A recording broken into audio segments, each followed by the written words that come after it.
Welcome to Market Pulse by Orestes Capital, your daily briefing on the key market moves, sector trends, and investment themes shaping the day.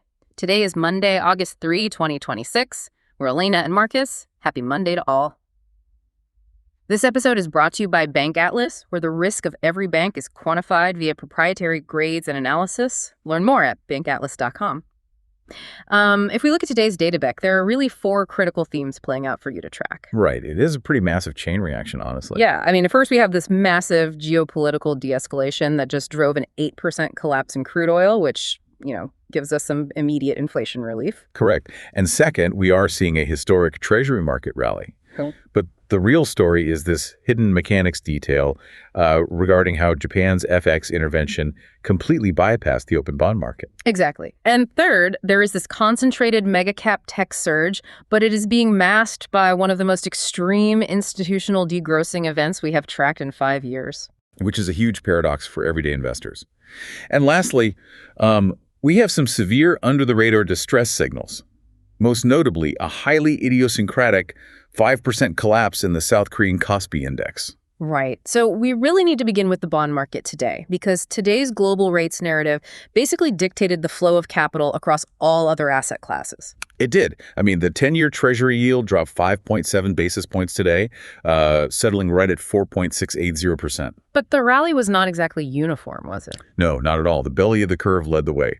So the 5-year dropped 6.2 basis points, and because the medium and short-term yields dropped faster than the long end, the yield curve is steepened materially. Right. So what are the exact spreads looking like in our latest run? Well, the 2-year, 10-year spread sits at a positive 44 basis points, and the 5-year, 30-year is way out at a positive 84.2 basis points.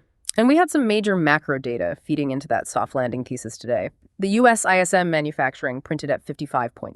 Right, which is the highest since May 2022. Yeah, but crucially, the prices paid component within that report actually eased from 73.0 down to 71.1. So you are getting growth without the immediate inflation pressure. Exactly. It keeps the institutional consensus heavily leaning into a soft landing. But, the Treasury did bump its Q3 borrowing estimate up to $739 billion today. Which remains this huge structural headwind for the long end of the curve. Correct. Which brings us to a really vital mechanic from today's session. Japan funded a massive $34 billion currency intervention to cover yen shorts. Okay, let's break this down to first principles for a second, because the mechanics here are super important for you to understand. Normally, if Japan needs $34 billion in cash, they would have to sell U.S. treasuries on the open market, right? Right. They would dump bonds on the secondary market. And doing that would flood the market with supply, which would spike yields and severely punish regular bond investors.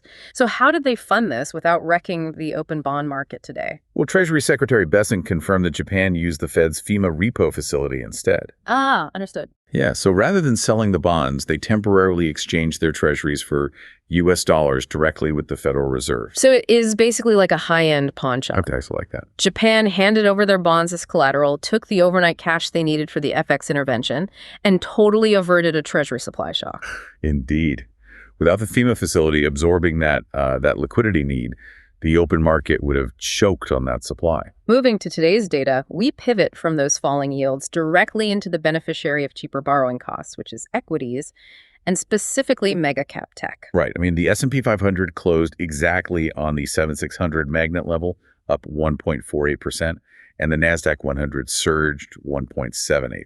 And the specific corporate moves are intense. Amazon crossed the $3 trillion market cap mark, closing up 4.6%. Which just lifted the entire broader internet complex. Meta surged 6.0%, and Microsoft was up 4.9%. But there was a major divergence in the tech space. Apple actually lagged, dropping 1.78%. And, analog semis were surprisingly weak. Texas Instruments, monolithic power systems, analog devices, they all closed negatively today. Which is a huge divergence from that surging ISM data we just talked about. Yeah. You would expect hardware and analog chips to rally on manufacturing strength. Right. But while hardware dragged, software had a massive day. Palantir surged 8% on a huge beat and raise. And we really have to talk about their Rule of 40 score there. Yes, their score hit 155%. For context, hitting 40% is considered healthy, so 155% is a critical read for AI software monetization accelerating. It is.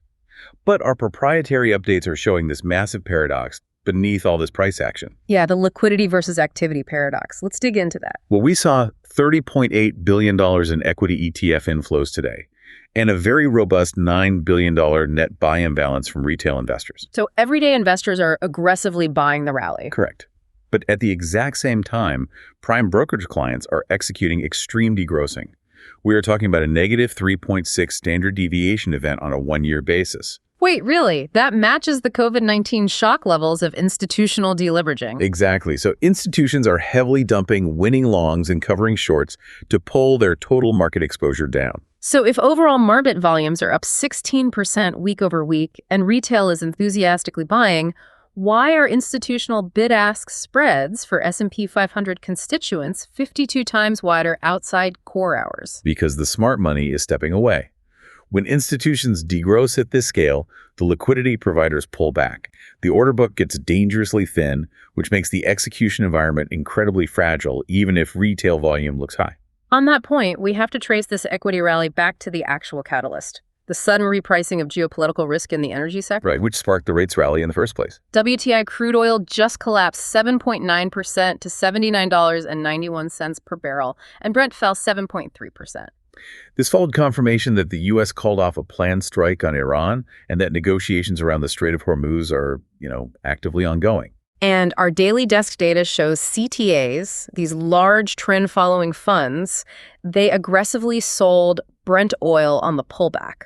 They absolutely hammered it. But it didn't move much. Gold. Right. Gold was surprisingly muted, finishing up just 0.20%, while silver rose 1.0%. Which implies something very specific. Gold's lack of a major move means the market sees today's crude collapse strictly as geopolitical relief. Exactly. It is not a structural end to inflation. If they thought inflation was structurally dead, precious metals would have reacted much more aggressively to yields dropping. Correct. And speaking of structural risks, there is a major under-the-radar distress signal developing in hard assets right now. The Rhine River. Yes. Water levels on the Rhine hit 24 centimeters today. Which is the lowest level since 1880. Right. And this logistics failure means barges literally cannot move industrial chemicals or diesel. It poses an immediate output risk for Europe, specifically the DAX index. Understood. So moving to the synthesis here, we have to zoom out. We have falling interest rates, megacap tech soaring, and a total collapse in crude oil. What does this say about the current economic regime? Well, our latest run shows global financial conditions, excluding Russia, eased significantly today by negative 6.9 basis points. And the credit markets are entirely validating this perfect soft landing narrative.